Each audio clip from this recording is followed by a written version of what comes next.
Assalamualaikum dan salam Sarawakku sayang. Anda bersama saya Lia Amira Anwarikus.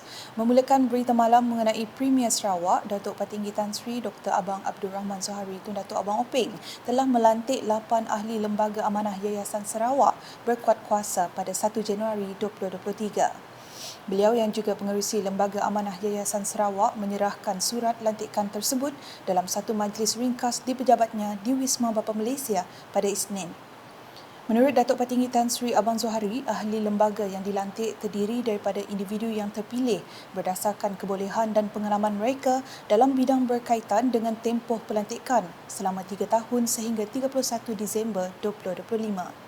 Mereka yang dilantik ialah Setiausaha Kerajaan Sarawak Datuk Amar Muhammad Abu Bakar Marzuki sebagai Timbalan Pengerusi Lembaga Amanah Yayasan Sarawak, sementara 7 ahli Lembaga Amanah Yayasan Sarawak ialah Setiausaha Kewangan Sarawak Datuk Sri Dr. Wan Lizosman Wan Omar, Penasihat di Pejabat Premier Sarawak Pendidikan Datuk Amar Michael Manyin Jawong, Pengarah Pendidikan Negeri Sarawak Datuk Dr. Azhar Ahmad, bekas Ahli Dewan Undangan Negeri Adun Macan Datuk Sri Gramong Juna, Setiausaha Persekutuan Sarawak Ahmad Nazri Muhammad Hassan, Ketua Setiausaha Politik kepada Premier Sarawak Fazruddin Abdul Rahman serta Presiden Persekutuan Persatuan Cina Bahagian Kuching, Semarahan dan Serian Datuk Richard Wee Liang Huat. Semasa ditemui media selepas majlis penyerahan tersebut, Datuk Amar Michael Manyin mewakili ahli lembaga yang lain memberitahu kerajaan kini hendak memfokuskan pembangunan pendidikan di negeri ini. As what mentioned by the Premier, he will focus a lot on education, and Yayasan will be the main agency to represent the state. Has been giving scholarship funding for universities like Curtin, Swinburne, ICAT, and all the rest. So we were told to work hard for the next 3 years. Turut senada Datuk Dr. Azhar yang menyatakan harapannya agar Yayasan Sarawak dapat terus berfungsi sebagai badan yang berkesan dan berdaya saing dalam membantu memajukan Sarawak ke arah masa depan yang lebih baik.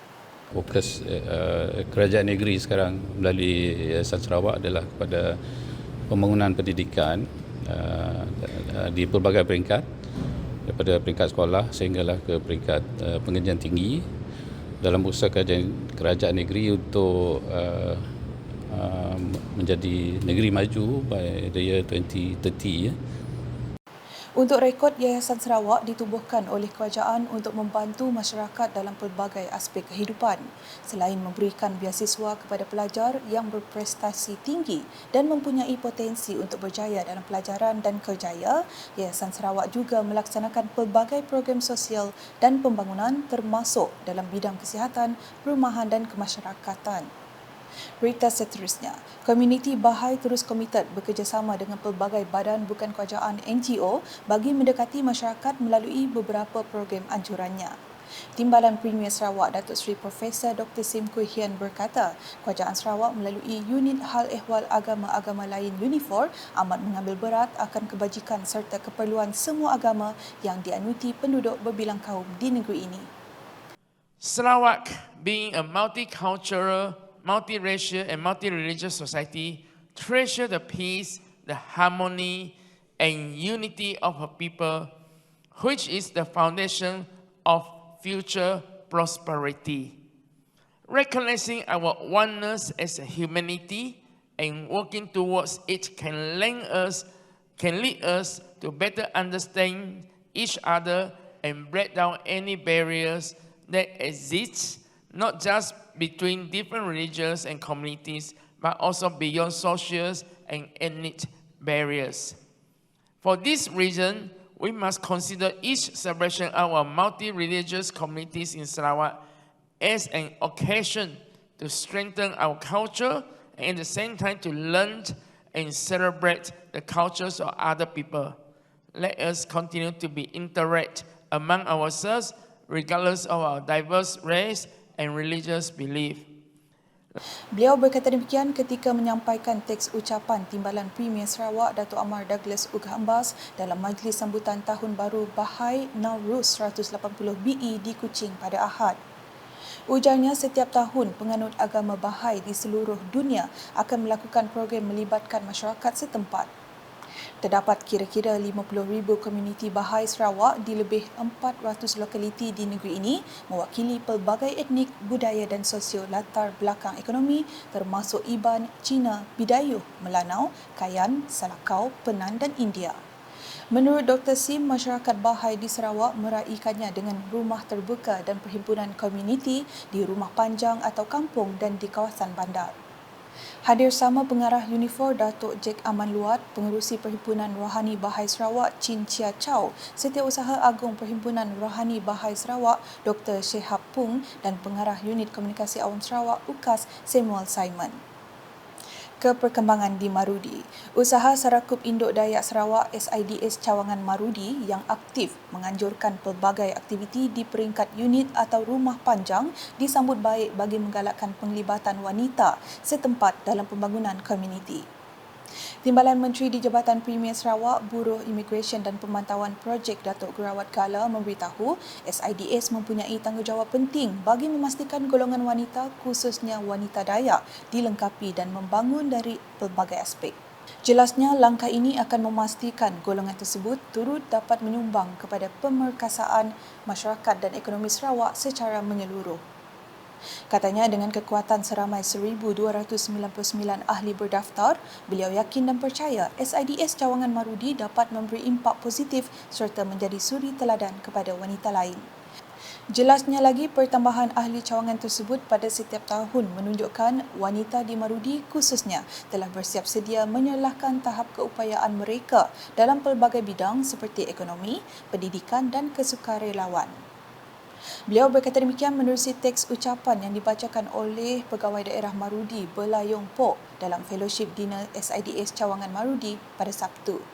Dalam pada itu, Datuk Gerawat yang juga adu mulu mengumumkan peruntukan geran projek kecil luar bandar MRP sebanyak RM13,000 kepada SIDS Cawangan Marudi.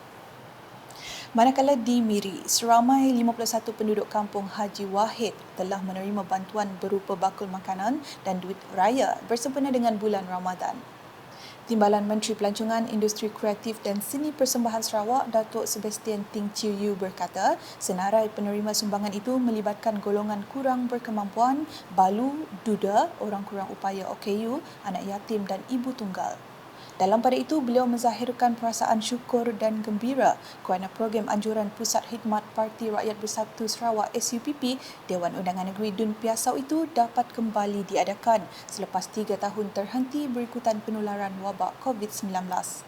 Berucap dalam majlis penyerahan bantuan tersebut pada Ahad, Adun Piasau itu turut berkesempatan memperkenalkan penghulu-penghulu dan ahli-ahli majlis baharu yang dilantik bagi Dun Piasau. Lantikan tersebut melibatkan penghulu Yong Kah Seng, penghulu Betty Pong Hon Kin, Kaunselor Kelvin Chia Kah Leong dan juga Kaunselor Lisa Yulin Ha. Dalam perkembangan berkaitan, sebanyak 7 masjid dan 14 surau dalam kawasan Dewan Undangan Negeri Dun Sebuyau menerima geran peruntukan khas Ahli Parlimen Batang Lupar berjumlah RM42,000. Geran berjumlah RM3,000 untuk setiap masjid dan RM1,500 bagi setiap surau telah disempurnakan oleh Ahli Parlimen Batang Lupar Muhammad Syafizan Kepli di Pejabat Daerah Sebuyau pada Isnin. Muhammad Syafizan memberitahu geran tersebut telah dimasukkan ke akaun setiap masjid dan surau bagi memudahkan pengurusan pihak jawatankuasa masing-masing. Beliau juga berharap geran yang disalurkan kepada masjid dan surau di Dun Sebuyau dapat membantu mengimarahkan lagi aktiviti keagamaan dalam organisasi di kampung masing-masing. Beralih dengan perkongsian berikut, sebanyak 600 pek bubur pedas diagihkan kepada penduduk kampung Gitak Laut pada program bubur pedas kejiranan mesra KGM N6 Tupong. Ahli Dewan Undangan Negeri Adun Tupong Fazruddin Abdul Rahman berkata, program tersebut diadakan pada setiap bulan Ramadan untuk mengajak masyarakat bersama-sama bersedekah dan beramal selain mewujudkan keharmonian dalam kalangan penduduk. Katanya, KJM yang merupakan satu badan di bawah Dewan Bandaraya Kuching Utara di BKU turun padang bersama-sama dengan komuniti dalam program itu merupakan langkah untuk mengeratkan lagi hubungan sesama masyarakat. Apabila ada hubungan yang erat ini, maka segala urusan yang melibatkan pembangunan komuniti akan dapat kita laksanakan dengan baik melalui keakraban hubungan ini. Beliau berkata demikian ketika ditemui pemberita selepas merasmikan program berkenaan pada Ahad. Sementara itu, beliau yang juga Ketua Setiausaha Politik kepada Premier Sarawak berkata pihak DBKU dan KJM boleh memahami kenapa wujudnya kesegaran dalam kalangan penduduk untuk memohon sesuatu projek. Dengan BBKU turun padang lalu KJM, mereka faham kenapa ada urgensi daripada penduduk-penduduk memohon untuk sesuatu perkara dilaksanakan dengan cepat dan juga memberi ruang kepada DBKU untuk menerangkan kepada masyarakat umum tentang kekangan-kekangan yang dihadapi mereka dalam melaksanakan sesuatu projek tersebut. Dengan ada pemahaman kedua-dua pihak ini, maka lebih mudah untuk kita pastikan kesejahteraan penduduk di kampung-kampung ataupun infrastruktur yang baik dapat kita sampaikan kepada penduduk-penduduk di kampung dan penduduk setempat. Sebelum mengakhiri buletin, kami sajikan sorotan program Bubur Pedas Kejoranan Mesra KJM N6 Tupong tersebut. Sekian edisi malam bersama saya Lia Amira. Berita lebih lanjut boleh didapati di semua platform media sosial UKAS termasuk portal ukas.sarawak.gov.my dan UKAS channel di YouTube. #menyebarfakta. Salam UKAS.